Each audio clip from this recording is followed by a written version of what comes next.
Welcome back, y'all. Today, I'm going to go ahead and try to get into something that I've been dealing with for a long time, made some videos on, that just kind of reared its head.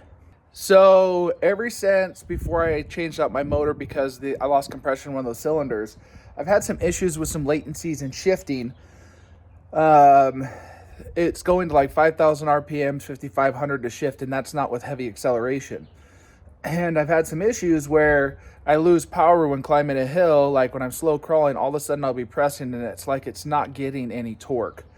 So I haven't had any engine codes. I've rebuilt the transmission, rebuilt the valve body, and I'm still having these issues. Well, I just started up my Jeep trying to go ahead and get ready to do registration and emissions. And I have to do a new drive cycle because I just redid all the emission stuff trying to go ahead and get rid of EVAP leaks. Well, I've had a hard time doing that. I'm like 200 miles in. I still have two sensors or tests that haven't reset. I have to have one of those two reset so that way I can go ahead and pass emissions. But I was driving along the lake and I had a code that sent in a check engine light. That was for the transmission for the torque converter. Now the torque converter I just replaced with rebuilding the motor. So it's possible that I didn't set it deep enough in there and it stripped out the teeth. Highly unlikely. So I think the culprit is going to be the solenoids that I've been thinking it's been, but to replace those, it's really expensive. In comes this transmission. So one of the local Jeepers around here that lives in an area called Daybreak out in Utah, they pulled a Hemi motor with this, it's not really a Nag1, out of a Charger, a Dodge Charger police vehicle, 2017 with 30,000 miles on it. Now, I cannot swap this directly into the Jeep. Bell housing's different because it's set up for the Hemi. The rear output on this thing's also set up for all-wheel drive, so that shaft's not right. But what is and should be the same is that valve body with the solenoids, with the conductor plate. Everything in there should be the same. Pull this thing out, and it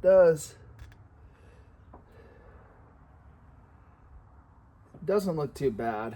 I mean, so this is the color that I'm getting, which I wish it was redder and not so brown, but we'll see when I open this thing up, kind of what we're looking at. All right, we got T30s here, looks like. Just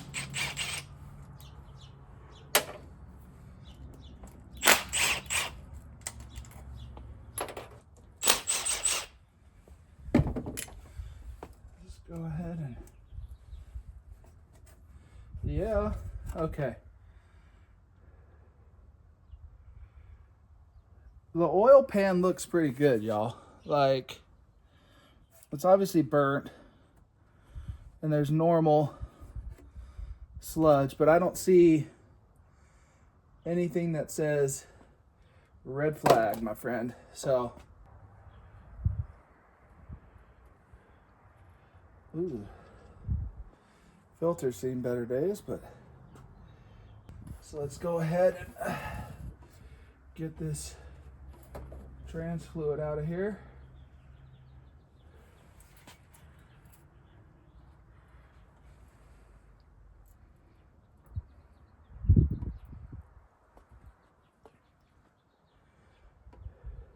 All right, now I got these all cracked a little bit loose. They're not in there very much. They're like baby inch pounds that you put them in here.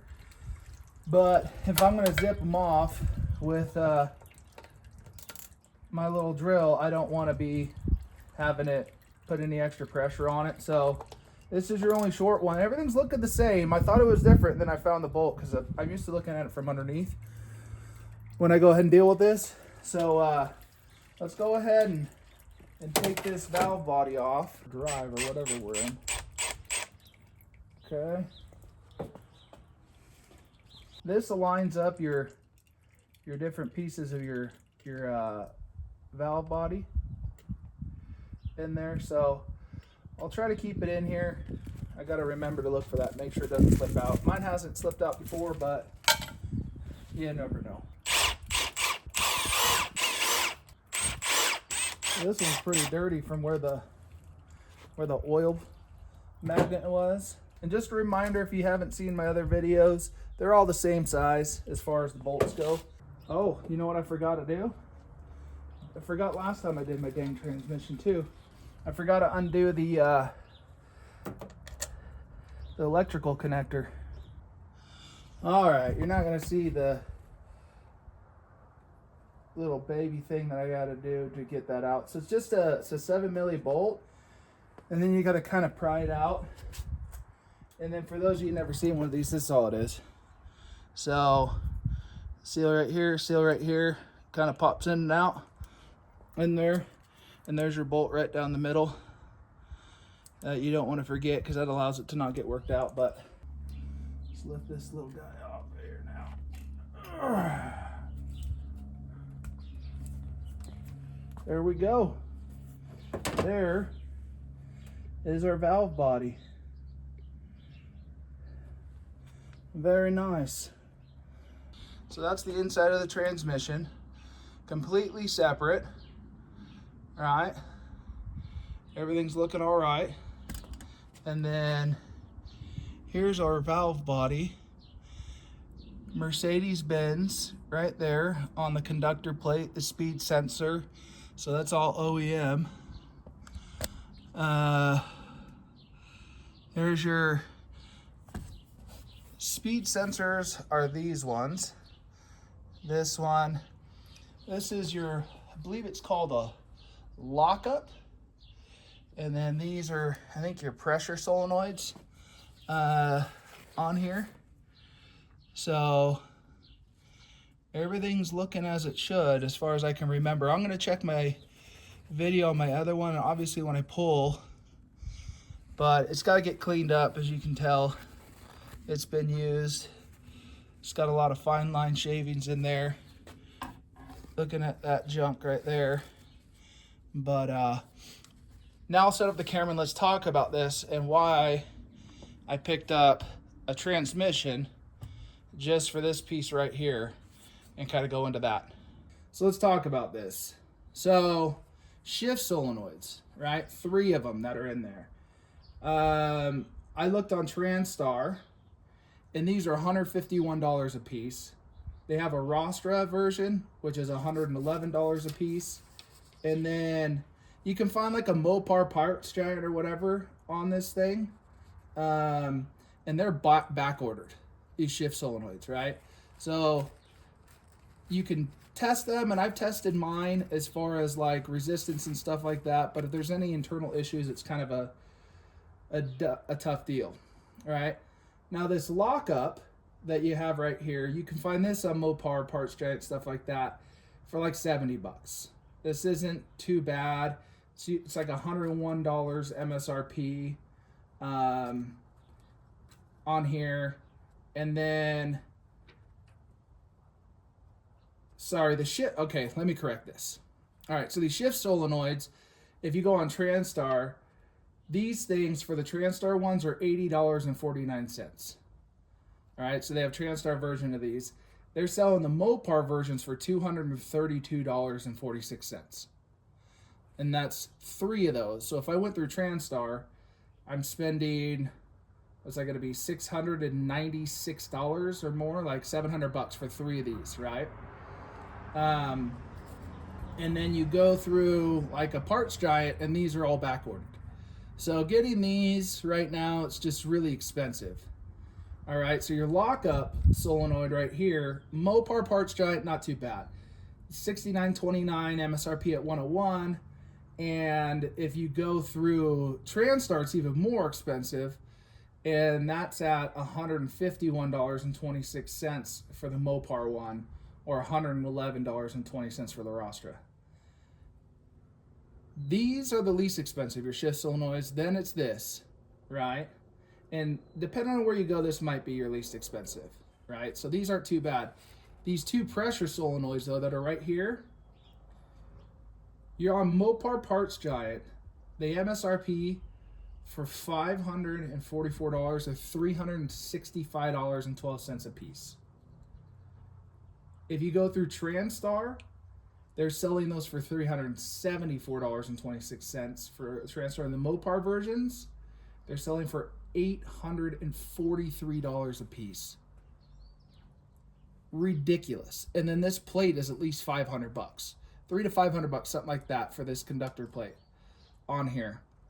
I paid for this transmission $350. I got really lucky on it because he wasn't going to use it. Most of this stuff isn't usable for me in a real sense anytime soon. If I did a Hemi swap, I'd have the bell housing. I'd have to go through this to make sure that it's good to go. Just for peace of mind, I'd have to change the tail housing on it, stuff like that. But I think if you're buying one of these, they're, I think, $1,000 to $1,500 for this setup right here. For $350, I can go ahead, just unbolt it real quick, not have to pull my transmission out of my Jeep, swap this thing in, plug it in after I've cleaned it up, and see if it's responding any different. And if it is, then we're good to go. All right, I just pulled the cover off of my transmission. The only areas that visually look different that I could see just from memory and pictures happen to be right here. On the other one, it's more of a rounded piece in here. I'm not sure if that affects anything other than the cast. And then this section right here is just a circular spot instead of here. Okay, what we're looking at here is what I just pulled out of the JKU. This is my rebuilt one with the replacement conductor plate. The only thing that hadn't changed were these solenoids, right? This is the one that came out of the other transmission. Now, everything as far as porting looks the same, right? As you have over here. Now, that part number starts with a 240. This is a 140. So there is a bit of a difference in just the shift solenoids. I couldn't quite read both of these, but this one's got like this orangish pinkish, exact same color over there. So this has got the Dorman replacement here, all that good stuff. When we flip this over is where we're probably going to see a little bit of the change. So like you have the same ports here and here, here and here. So let's flip this over and take a quick look. All right, let's look at the back sides of these. Besides the color of my clean trans fluid and then the burnt used up trans fluid that was in this other one, I mean, everything pretty much looks the same. Point, these two, those two, that here is where your difference is with this. And then right here with that, because it's not spread out like this, it's tight in it like that. So the difference is, those are the only ones. All your porting, all the holes, all that stuff's the same. If I hadn't seen those very subtle differences, I would honestly think it was the exact same cast. And the part numbers are close, but I mean, this is from a 2012.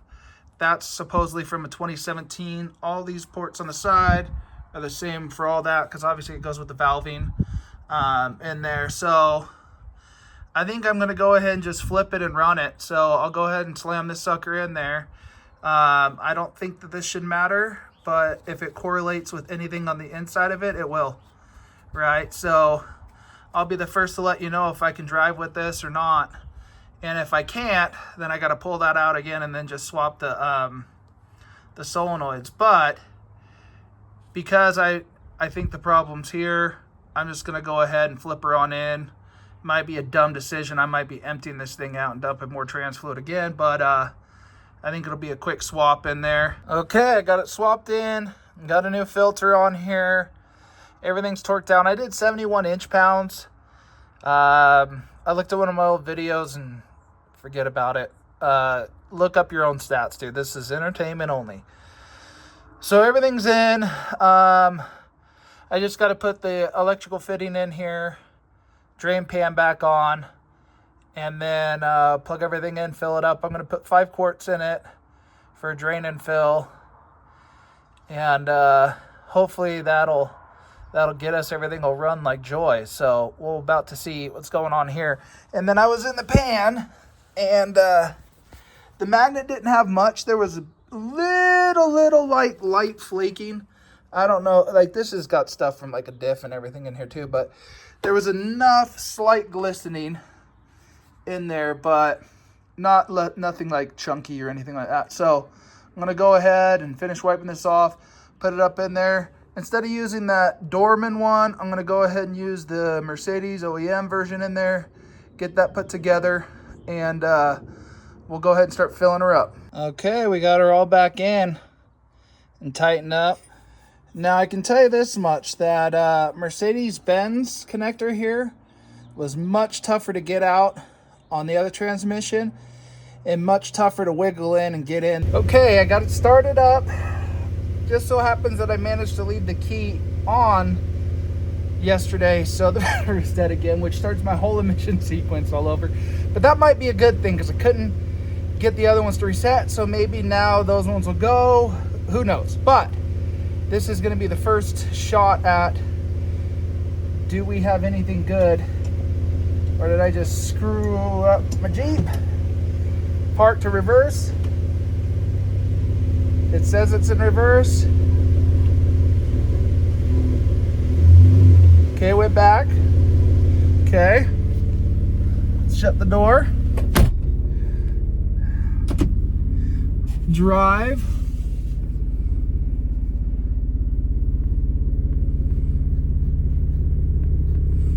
Okay, it's going forward. And okay, we're out of the garage. No codes yet. So far, so far. Out of first gear into second.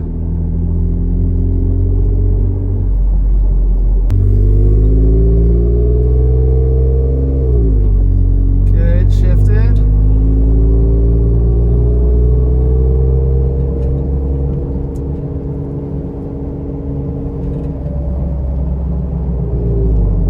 Shifted. Oh, don't hit that car coming on out. First, second, third. Switch from second to third at 4,000 RPMs with moderate acceleration instead of 55 where I was at yesterday.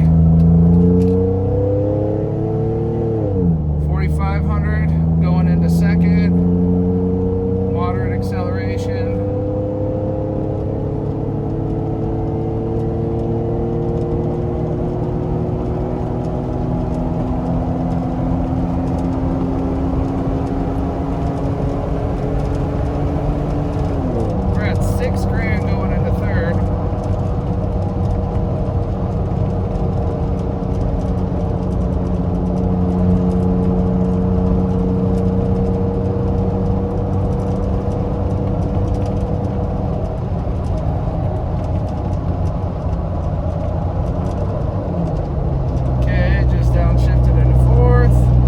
Well, you guys, I'm back in the garage.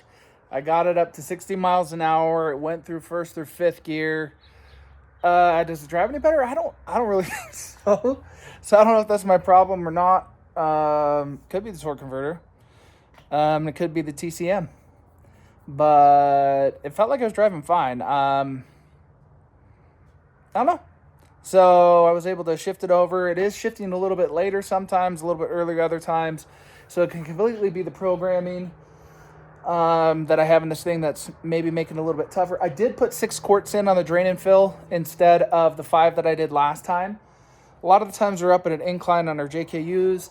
And so where it's picking it up, the oil filter is actually in the front of the transmission. So if it's at an incline, instead of it being at the back where it kind of would make sense for where it should pick it up, oh well, not my engineering.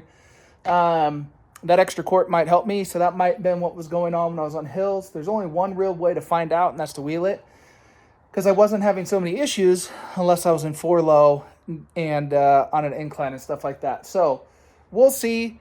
Unfortunately, the reset on all my emission stuff reset everything, so I'm starting over, so I have to drive it around a bunch more to see if I can get it to pass.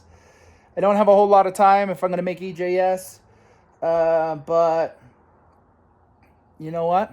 Where there's a will, there's a way. We'll see you guys out on the trails.